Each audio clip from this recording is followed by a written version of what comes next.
Julia Alpinula. Julia Alpinula, jeune prêtresse de la déesse Avantia, mourut peu de temps après son père, condamnée à mort comme traître par Aulus Cocina, et dont elle essaya vainement d'obtenir la grâce. Son épitaphe a été découvert depuis plusieurs années dans l'Helvétie romaine. La voici.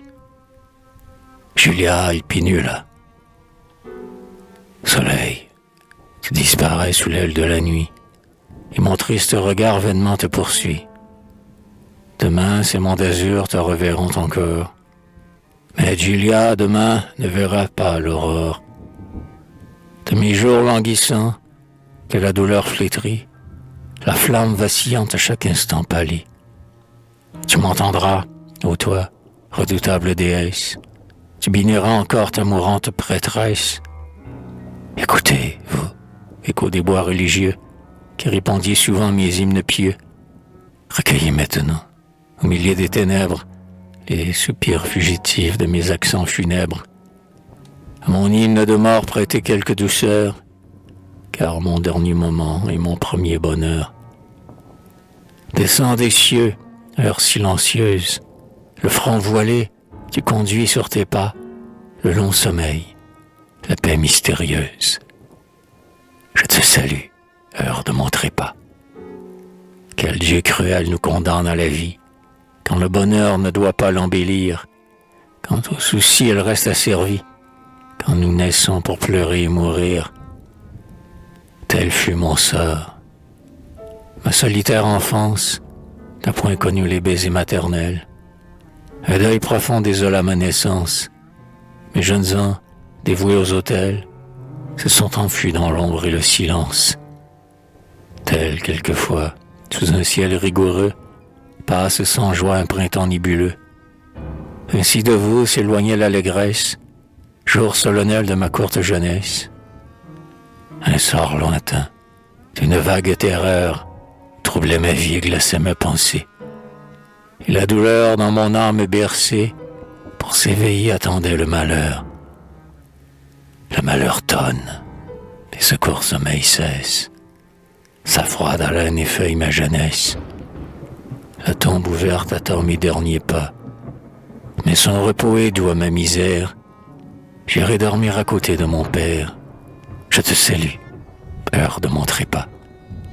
Unique objet de qui j'étais chéri, unique amour qu'ont permis à mon cœur, ô de mes jours chers et funeste auteur, tous mes efforts n'ont pu sauver ta vie. Ta mort du moins de la mienne est suivie, et cet espoir console ma douleur. Oh, Cocina, tes fureurs satisfaites m'ont vu en vain pleurant à tes genoux.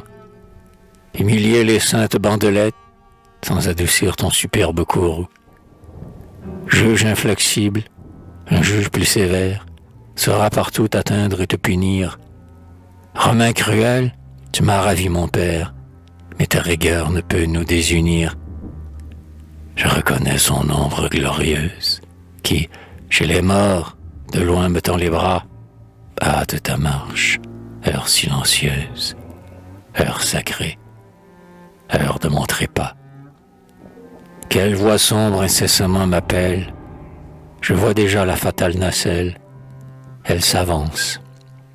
Adieu, temple sacré, portique saint, autel où j'ai pleuré, paré des fleurs par mes mains moissonnées, et que mes yeux ne verront point faner. Monts escarpés, rochers, flambeaux des cieux, et vous, écho, recevez mes adieux. Ne pleurez point, ô mes jeunes compagnes, en confiant ma tombe à ces montagnes, je touche au pas, et ma mourante main suspend au mur du sacré sanctuaire ces saints bandeaux, ce vêtement de lin, dernier tribut d'un voyage éphémère.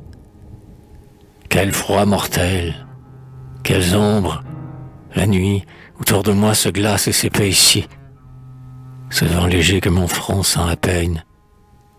Ô brillante, est ta fraîche haleine. Du jour naissant tu devances les pas.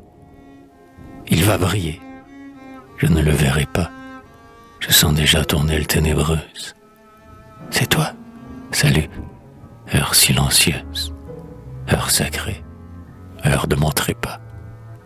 Est-ce encore Julia qui doucement soupire? Non, c'est le dernier son échappé de sa lyre. Et comme elle, expirant, ce bruit harmonieux s'affaiblit par degrés, se perd dans les cieux. Le souffle matinal efface les étoiles, et de la sombre nuit repousse au loin les voiles. Sur les monts azurés, l'aurore, lui, hélas, n'avait-elle pas dit, je ne la verrai